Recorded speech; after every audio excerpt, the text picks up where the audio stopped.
Okay, today is Monday, and I'm going to give you a couple of more lectures to finish the chapter 4-1.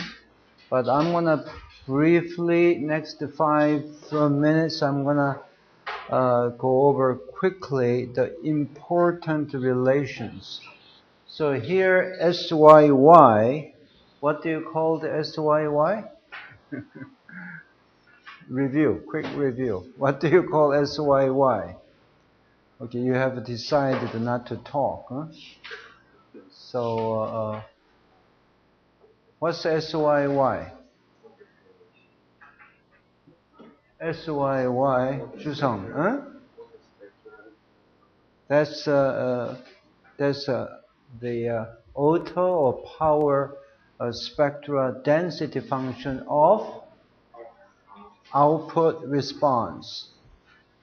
That spectral is always in frequency domain. So SYY is equal to H absolute square SXX. So express the output as the input. In other words, you have a structured system. Then you put the excitation in the system, could be internal pressures and all that. Then you have to compute like output stresses, van Mises stresses, and so on. That's Y. And X is input excitation.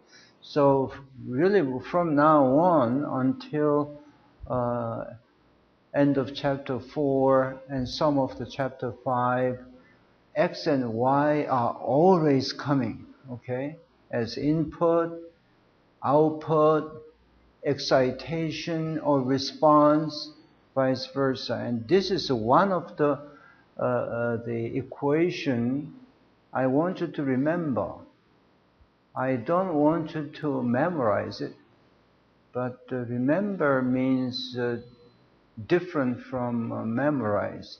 You will never ever forget your yachin that you have for the first time, right?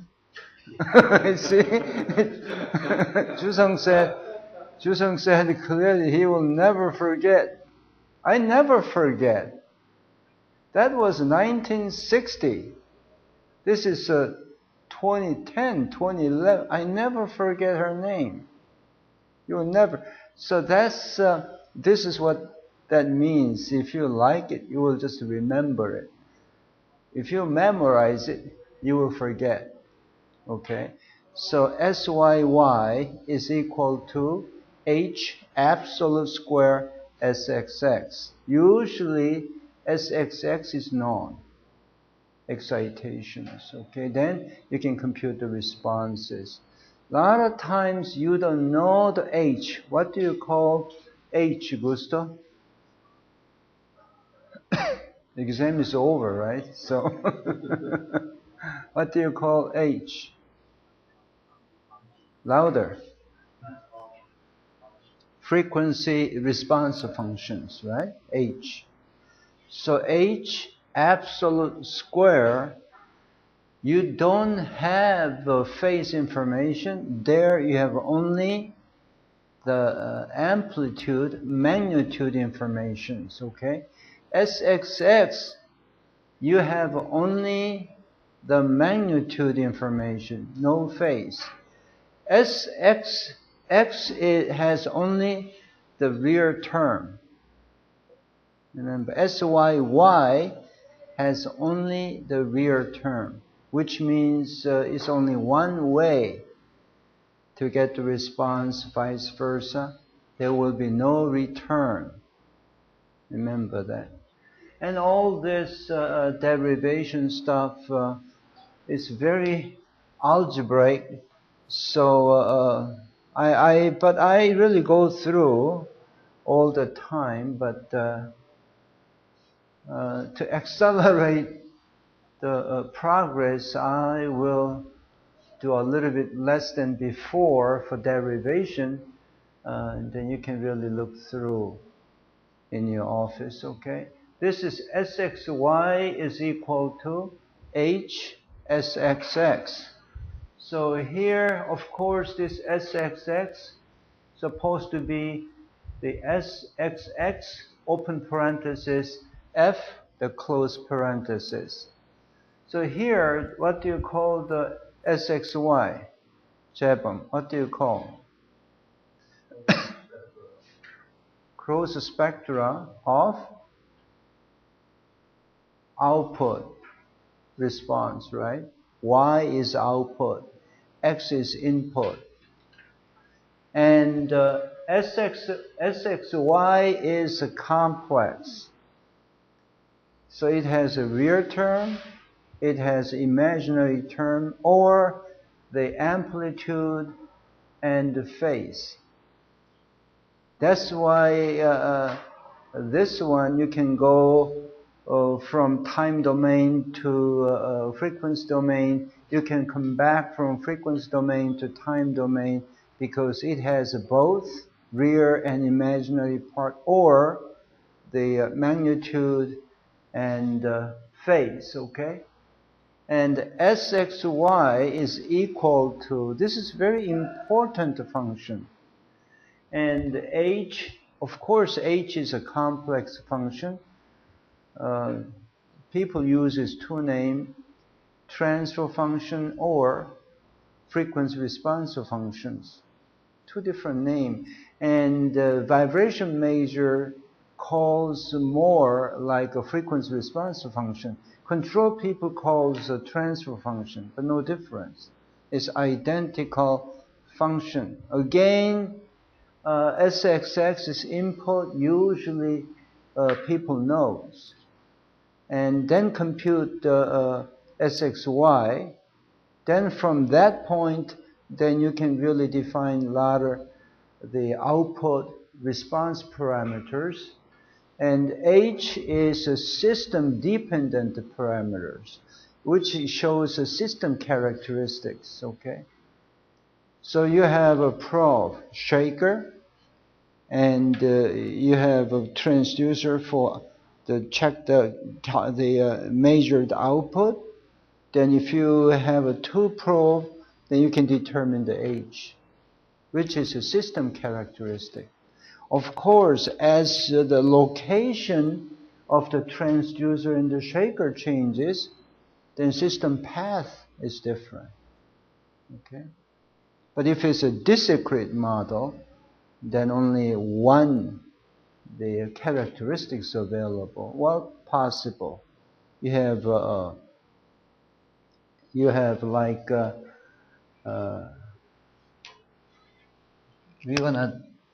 we are not here. We are not gonna conduct experiment, but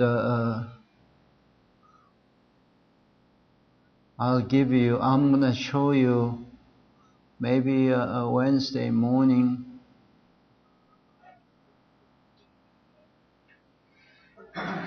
We are almost built this this model. This is like a shaker. This is shaker. It's a fixed. And usually I put the transducers right there. Base excitations, okay? Or I put we already implemented the force transducer right there. So it measures the force. So if I depend on what you like to do. And another transducers I put right there. Another transducer right there. And excitation is going to be in that direction. And over here, then it measures the motion. This is the system, whole system. So how many degree of freedom system does it have it? M2, this can be M1. This straight bar can be MK3. How many degrees of freedom system this particular model is? How many? Yangbin, how many systems? How many degrees of freedom? This is 2, because wherever the mass and 2 degrees of freedom, but I said it's gonna, the direction of motion is simply side, okay? This horizontal direction. If you allow the motion not only x direction and y direction, then number of degree of freedom is to double up. Right? So in this case, let's say only horizontal. So you have one mass, another mass. It's a 2 degrees of freedom system, right? So yes, because these 2, husband and wife, when they get married, at the beginning of honeymoon, they all agree. Who will agree with? Man will agree to wife all the time. This is what? In phase, right? In phase motion. Then after they marry 5 years, man does not going to agree to the wife all the time. Sometimes they fight. This is out of phase, right? Motion. In phase motion, out of phase motions. 2 degrees of freedom system. Then you can detect using, this is measuring the Y. Okay? Which is input, the output, the response. Or this can be, I'm sorry, this is X, right? Excitation. Excitation, that's because this is a shaker. So excitation is right here in X. And this will be the output Y. If you are dealing with only one input, one output, this is it. Okay? And you can determine over here in the unique relation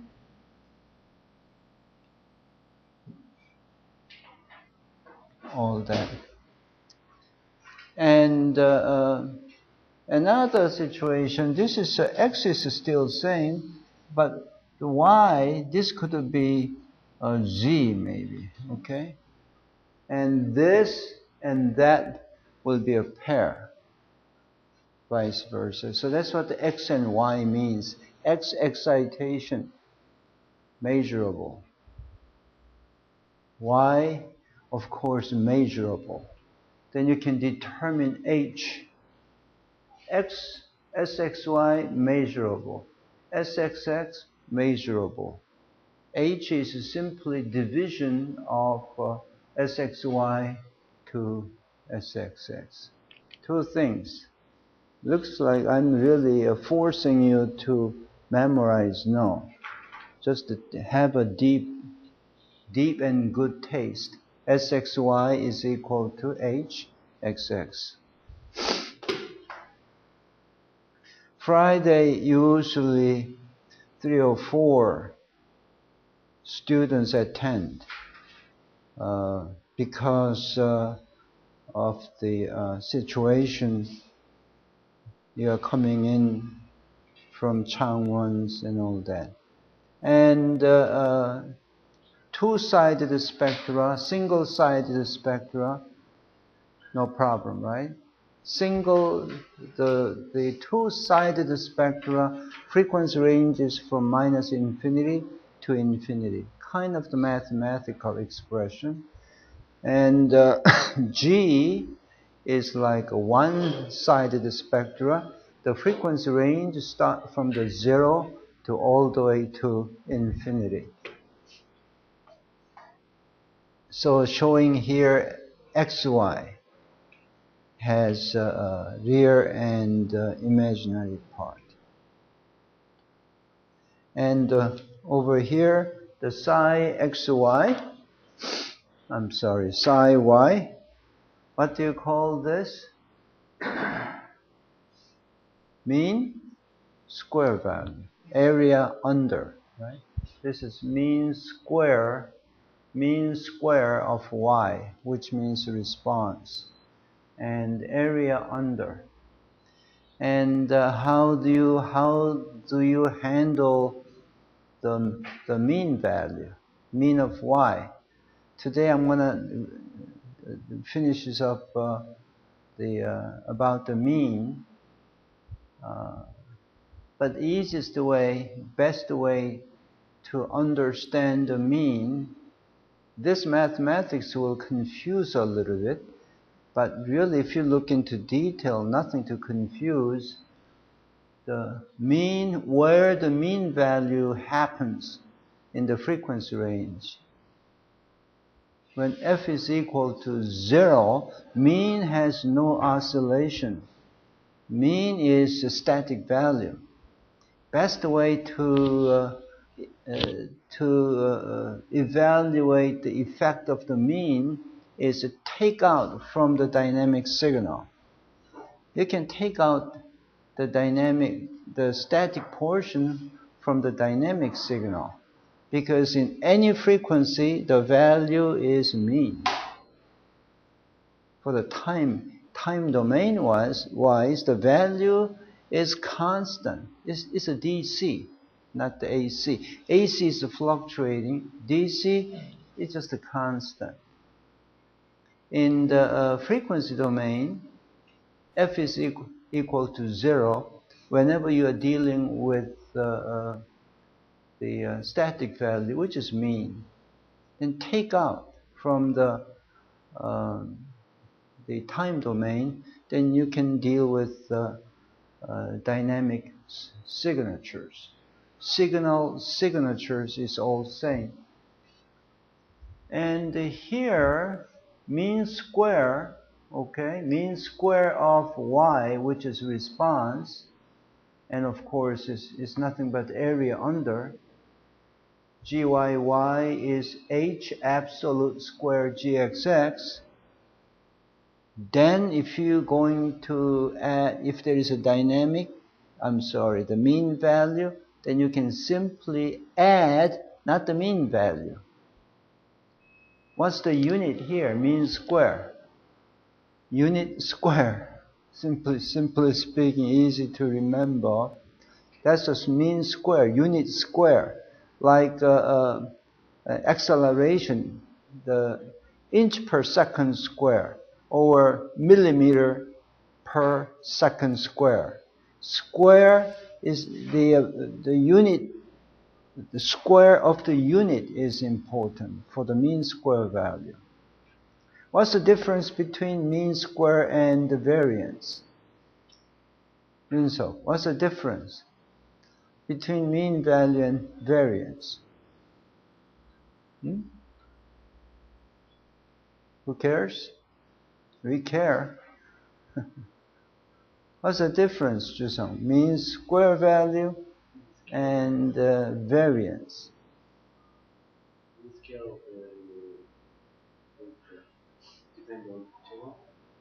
Depend on 0. Whether it's the center is 0, that means mean square value. The variance related to the standard deviation. What does it mean, standard deviation? That's the really expression for the dispersion of the curve or parameters. Dispersion.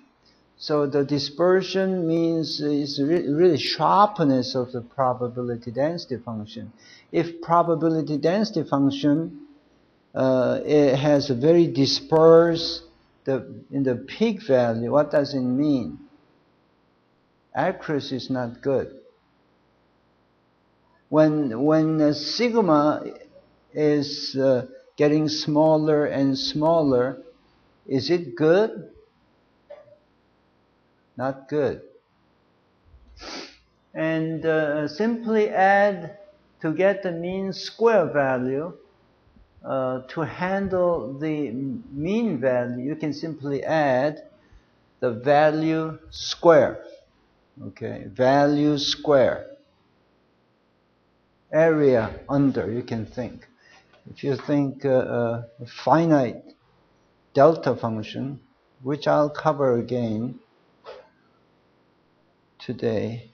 This last Friday, I covered it. I want you, whoever missed, 5 missed out of 9, but I want you, I derive some part of this, like this one, but you can derive it easily.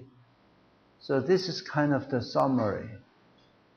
If you just scan through, here gxy star is a conjugate, is equal to gyx.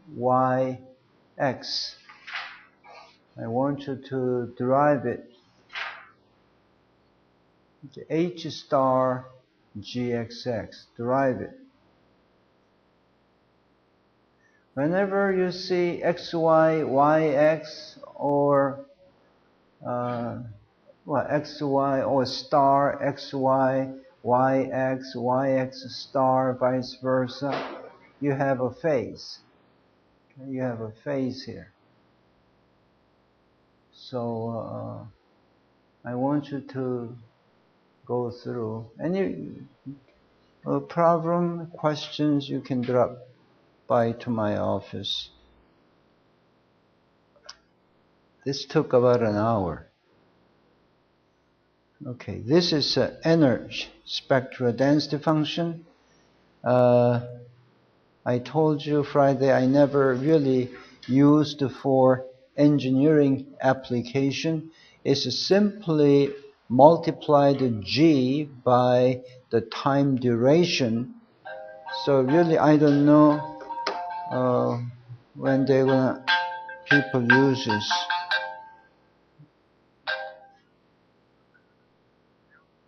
Just 1 second. 여보세요? 나 지금 강의 중이거든요. 나중에 전화 드릴게요. 예. I forgot to turn off. Okay. So now effect of zero mean value. Zero mean value. I covered this already, but very simple. Mean of non-zero mean value. What was the best way to handle the mean? Just drop the mean value, then just handle dynamic signal, then come back, add the effect in the response, okay? So then you know the mu x. Then how do you compute the mu y? The mu y happening only at frequencies equal to 0. So h at f is equal to 0 multiplied by the mean of x will get you mean of the y. That's very clear. That's what we cover. Derivation is very simple. Okay? Then Fourier transform. This is I use a delta as the usual delta function. The amplitude of the delta function we discussed Friday, but amplitude of the delta function is equal to infinity. Okay, larger than what you think. That's what infinity is. Delta function. And if you integrate the delta function, then what's the value? Integrate the delta function. What's the value? 제발. Say 1. 1, okay?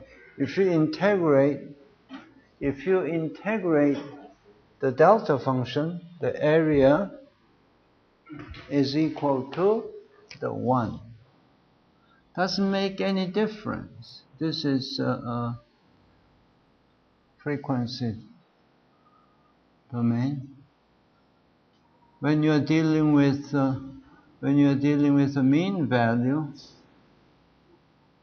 okay, area, this whatever the width here, the delta function, this goes to, amplitude goes to infinity, larger than what you think. That's a good definition. But in real life, in our life, we use a notation for infinite, but in reality, we are all in the finite domain. So in the finite domain, of course, we are dealing with finite duration. This is f. Finite duration, and amplitude has to be finite. If I say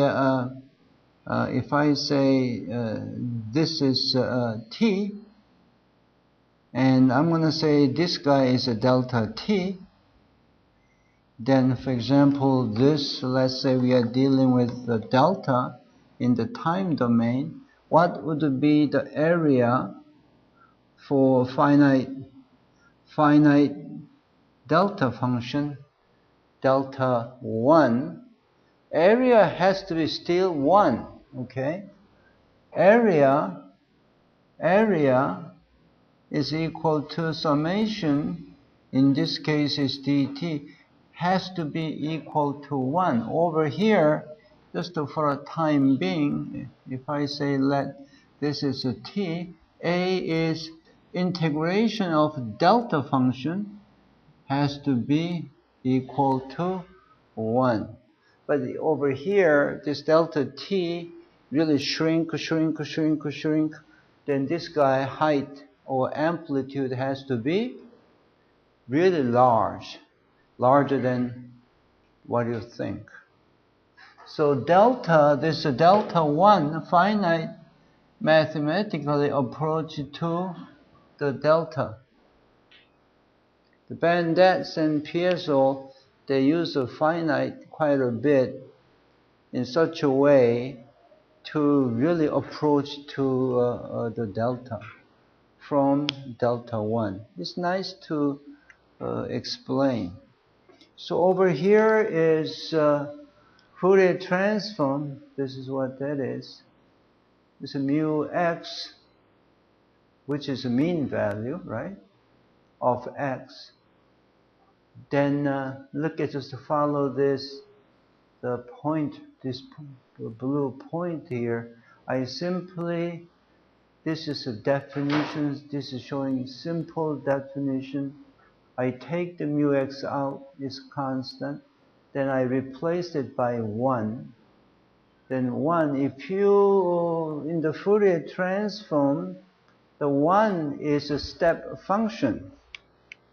1 is a step function. Step function is like this. That's a step function.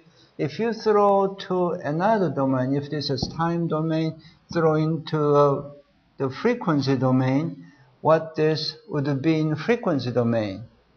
Step function in frequency domain will be the delta function, right? Simply delta function. Delta function goes back into this, and then step function, vice versa. And minus, so this is a step function going into frequency domain. Then that's the delta function. I use the delta 1 showing the finite delta, okay? Everything is a finite. Usually when you use a finite domain function, include in the parameter description something comma and t, capital T, which means it's a finite duration, not the infinite duration. When you're dealing with the infinite, the finite duration, that's a real life, then you can use a delta 1. Eventually, if you say let t goes to infinity, then the delta approaches to delta function. Okay, here is kind of the same thing. In chapter 1, I talk about a delta function, as I believe, and also Dirac. This is a Dirac delta function, and again showing here. If you hear 2 to 3 times, it sticks right here in the brain. So this is a delta function, as is, just to put the arrow. And this is a finite delta function, has a finite width. Amplitude is a t here. And delta 1, the amplitude of delta function, the finite delta function, somehow this was in the margin, so erased. So t between minus 1 over 2t to 1 over 2t, duration is a t. All other area is equal to 0. And in the digital signal processing, delta f is equal to 1 over the capital T. Capital T is the duration of the time to capture for analysis, okay? I think you would remember. I give you a table. So delta F, I think that's what that is. Delta F is a frequency step for analysis. People call step size frequency step.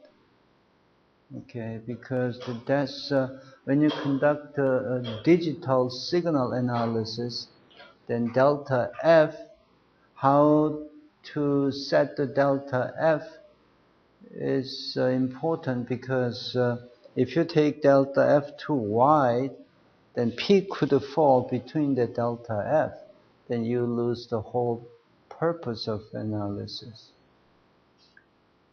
So that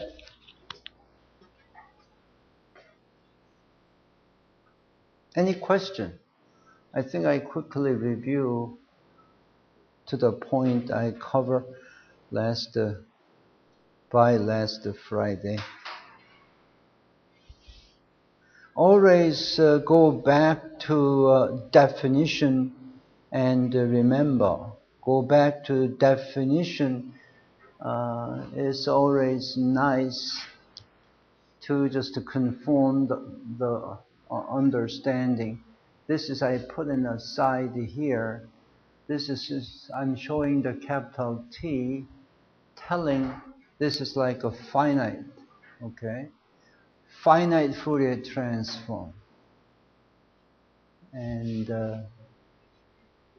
when you put the finite, of course you have to be a little bit careful in the digital signal processing. And both I really briefly told, because which is really not necessary. I did not go through all the proof and so on, and bow tie correction stuff. But anyway, I just, as a reminder, I put this in. And K, what's a K means? K has a meaning. K, which is a sample, is kind of the sample out of the many the sample, you can say event, sample response, sample output, sample. You have to, time is running all the way through. You cut it as T1, T2. You can keep cut.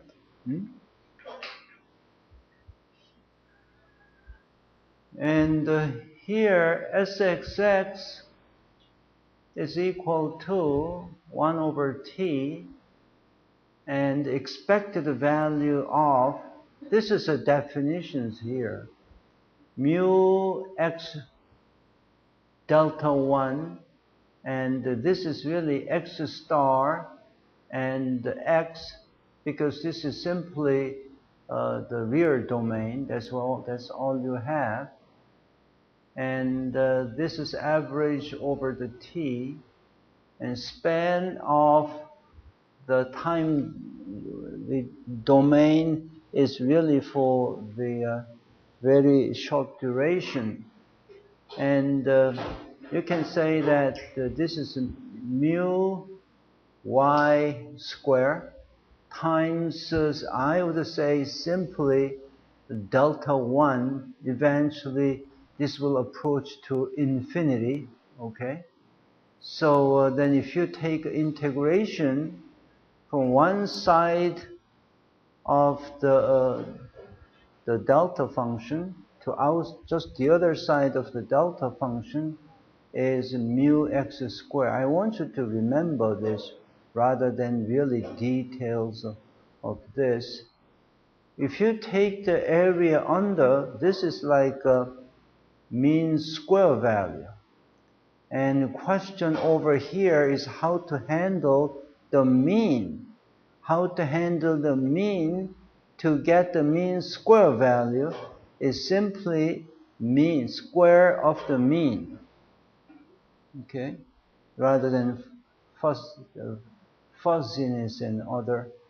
And area under, this is area of the spectral density function of y, and this is mu y squared. And I try to explain this as a calculation. Square it. When you get the area under the power spectral density function. And this is for one-sided. One-sided is defined as a double of SXX for GXX. Double the things here. F has to be greater or equal to 0. This is a double. G or SXX or SYY or GYY, and catch is here. Catch is, again, this is area under the delta functions, okay? Area, because we are dealing with here is a mean, how to handle the mean. And this is minus from, I'm sorry, for the G, this is 0 to 1/2 of the T, 1 over 2T. Because you're dealing finite, so you're dealing with half of that. This is y-axis here. Half of that. 1 over 2T. 1/2. That has to be mu x squared for the area under, mean square value of the mu x, which appears right at f is equal to 0, simply square of the mean value. For the input x, yes. For the output y, yes. Mean square. God bless you. So deal with this. As I mentioned, take out the mean static value out of the dynamic value and put it away, and just add at the end of all the dynamic signal analysis. That's the absolutely best.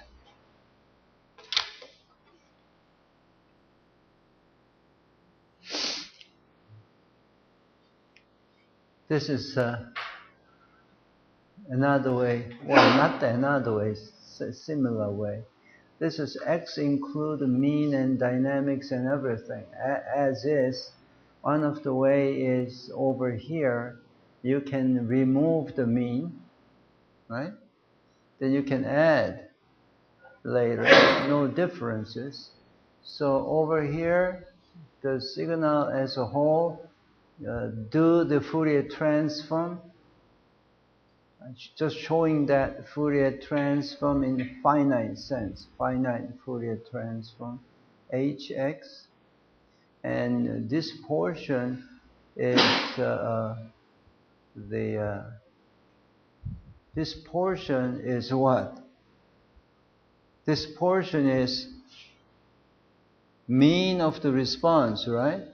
Mean of the response, the mean value of the static response portion. So which is h naught times mu x delta 1, which is mu y, this is mu y delta 1, is simply added to this. So where in the frequency domain, where this appears? Where? Right at f is equal to 0. All other, that's a delta function multiplied by the mu y. Mu y happen to be this. So this appears at delta, the f is equal to 0. Other frequency range is all dynamic response. Come on, you follow me, right? This all appears in, for the case for f is not equal to 0, mean value appears at f is equal to 0. When you take, now you are in the position to take mean square value, then all you have to do is take the area of g, y, related to this, then simply add mu y square. That is it. In the experiment,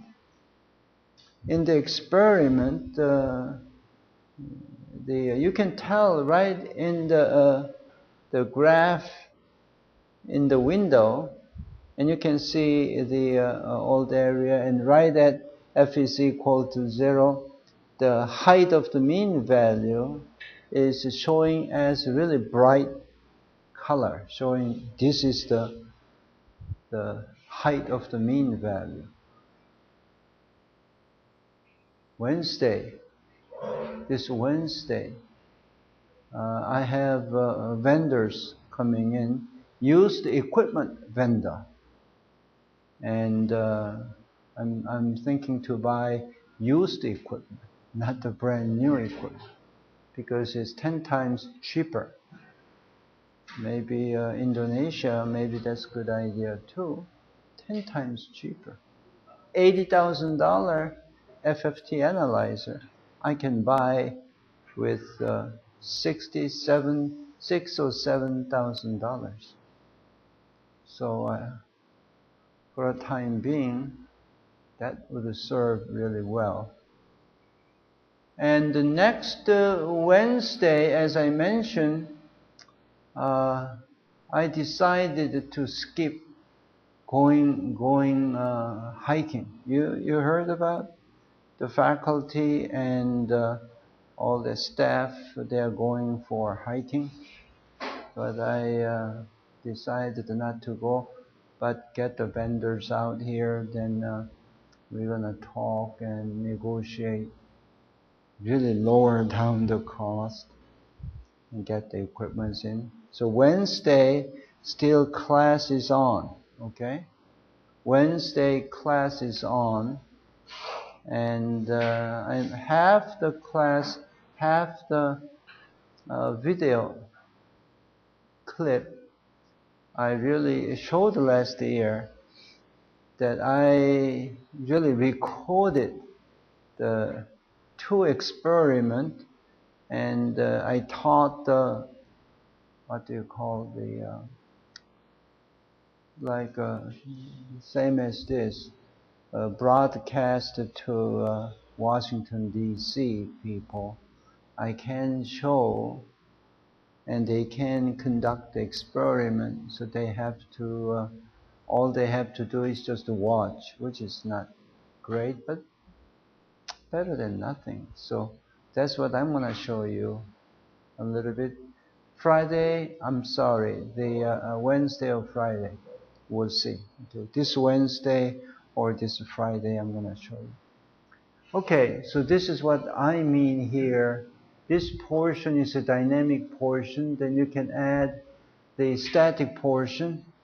Usually people doesn't show this. That's what I really added here.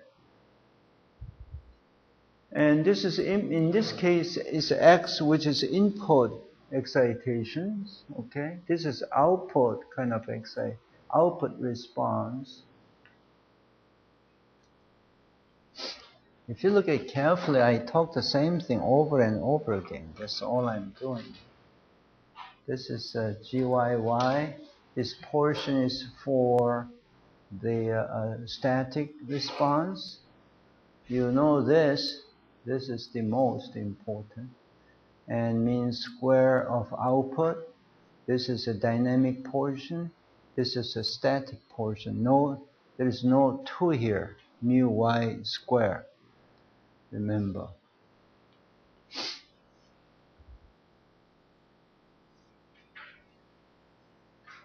Gamma xy square. What do you call that? Gamma xy square? Gamma xy square in the frequency domain, okay, is called the coherence function. Or it has a name, ordinary coherence function, or you can simply say coherence function, because we are not dealing here the complex coherence function. I'm always dealing here as just the ordinary coherence function. Then you can tell, so you can just say coherence function. And one thing you must remember here is coherence function. You can compute, I'm sorry, you cannot compute, you can measure it, okay? And that coherence function is a measure of noise contamination. If coherence function, gamma xy square, the range of coherence function is 0 to 1. If coherence function is 1, which means no noise contamination. If coherence goes near the 0 or 0, then they have nothing but the noise in the system there. You got problem. So that's what a wonderful parameter to compute. And we'll talk from tomorrow, the next couple of weeks, a lot of coherence function will coming in. See? Note, remove non-zero mean in signature. If there is any mean value in it, just you can remove it. Then work out the dynamic response, then add later, which is simple, to the response, which is h at frequency is equal to 0 multiplied by mu x squared. That's about all. Okay. Okay, I think I'm going to stop right here. Well, maybe I'll stop here. I think students will be coming in. So, page 4-9, I'll stop. Any questions? Who is missing? 2? Oh, Choru is sick. Okay, Choru and Taemin is not here, so I'll call him up. So any questions, don't hesitate to see me. Some I may not able to answer, then I have to search for it, get back to you. So, but mostly I should able to give you answer.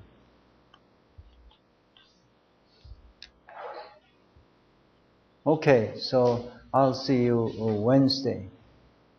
Okay. Yeah.